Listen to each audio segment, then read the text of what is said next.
ओम शिव शक्ति नमः। दोस्तों, आज के समय में अधिकांश मनुष्यों ने निराशा को अपना साथी बनाकर रखा हुआ है। खुद को इस कदर ढाल दिया है मानो जैसे यही उनकी नियति हो। जीवन को जीने की कला तो धीरे धीरे मानो भूल से गए हों। दोस्तों, समय कठिन होता जा रहा है और आगे और भी कठिन हो जाएगा।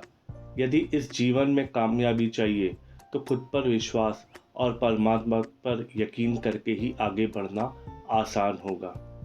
दोस्तों, आप सभी को हमारा प्रेम भरा नमन। स्वागत है आपका हमारे इस वीडियो में। ईश्वर के प्लान पर कभी शक नहीं करना चाहिए। ईश्वर जो कर रहे हैं उसी में ही हमारा सर्वोत्तम उद्धार है। बस विश्वास रखना जरूरी है।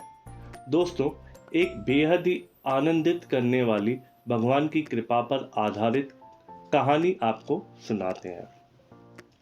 यह कहानी एक राजा और मंत्री की है।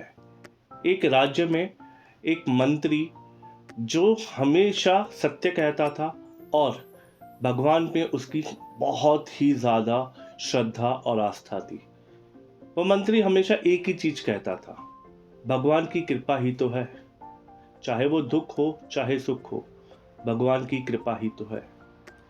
एक दिन राजा का पुत्र मर जाता है और यह खबर सुनते मंत्री जी कहते हैं, भगवान की कृपा ही तो है। राजा को बहुत क्रोध आता है, लेकिन वह अपने आप को शांत कर देता है। समय बीतता है। कुछ समय के बाद राजा की पत्नी का देहांत हो जाता है और पास में खड़े मंत्री जी फिर से वही बात दोहराते हैं, भगवान की कृपा ही तो है। राजा को ये शब्द सुनकर बहुत ज़्यादा क्रोध आता है, लेकिन वह अपने क्रोध को शांत कर देते हैं। दोस्तों, कुछ समय के बाद राजा के पास एक नई तलवार बन के आई। तलवार की धार बस देख ही रहे थे कि उनकी उंगली कट गई और इस पर मंत्री जी फिर बोल पड़े, भगवान की कृपा ही तो है। और इस बार राजा अपने क्रोध को रोक ना सके। उन्होंने मंत्री जी को बोला कि आप इस राज्य को छोड़ के चले जाओ। ना आपको अन्न मिलेगा यहाँ से, ना पानी मिलेगा। आप इस राज्य की सीमा से निकल जाइए। मंत्री राजा के शब्दों को सुनकर बस यही कहता हुआ राज्य छोड़कर चला गया कि भगवान की कृपा ही तो है। दोस्तों, इसके बाद राजा एक दिन अपने साथियों के साथ जंगल में शिकार करने जाता है।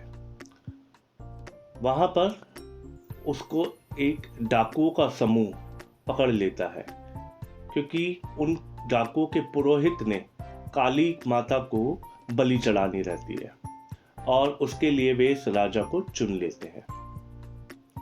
पुरोहित पहले चेक करता है कि राजा की बलि देने लायक है कि नहीं। वह राजा से पूछता है, तुम्हारा पुत्र है? राजा बोलता है, नहीं, वो मर चुका। पुरोहित बोलता है, यह तो अंदर से जला हुआ है। फिर पुरोहित उनसे पूछते हैं कि तुम्हारी धर्मपत्नी जीवित है? राजा बोलते हैं, नहीं, मेरी धर्मपत्नी का भी देहांत हो गया। पुरोहित बोलता है, यह तो अंदर से पूरा खोखला है, बलि के लायक नहीं।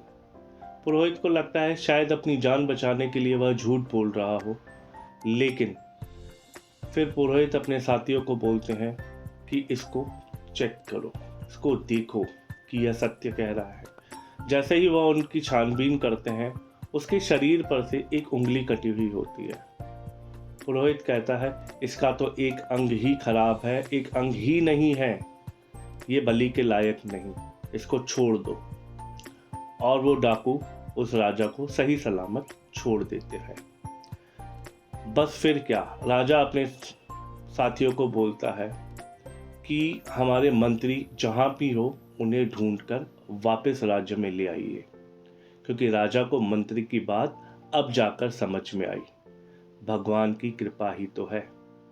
दोस्तों, ऐसे ही हमारे जीवन में जो कुछ भी हो रहा है उसमें भगवान की ही कृपा है, जिसे हम समझ नहीं पाते और स्वयं को अंधकार में झोंकते जाते हैं और साथ ही भगवान पर से भी अपना विश्वास खोने लगते हैं। दोस्तों, जीवन के इस अंधियारे में भगवान नाम का दीपक ही उजाला ला सकता है। भगवान की कृपा सब पर ही रहती है, बस उस कृपा की पात्रता स्वयं के भीतर पैदा करने की आवश्यकता है। दोस्तों, वीडियो पसंद आया हो तो लाइक एंड शेयर और चैनल को सब्सक्राइब ज़रूर कीजिएगा। हम आपसे मिलते हैं अगले वीडियो में। तब तक आप आनंद में रहिए। नमस्कारम।